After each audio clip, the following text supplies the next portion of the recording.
10,000 बंदे लाकर 2 लाख अफराद की जिंदगी अजीरन नहीं बनाई जा सकती। तौहीन अदालत केस में सुप्रीम कोर्ट ऑफ पाकिस्तान ने चेयरमैन PTI से जवाब तलब कर लिया।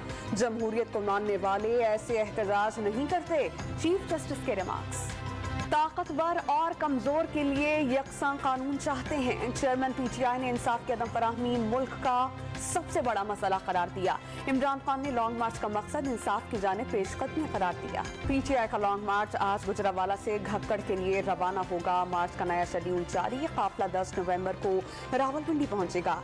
बरोज जुमा 11 नवंबर को मार्च इस्लामाबाद में दाखिल होगा। असद उमर का ट्विटर पैगाम। गुजरावाला में गलत सम से आने वाले लॉन्ग मार्च के ट्रेलर से टकरा कर मोटरसाइकिल सवार नौजवान जाम बहक, 1 जख्मी। पंजाब के सरकारी अस्पताल में करोड़ों रुपए की मुबैना करप्शन का इंकशाफ। अद्वियात और सर्जिकल सामान की खरीदारी में 75 करोड़ रुपए की खुर्द-बुर्द की गई।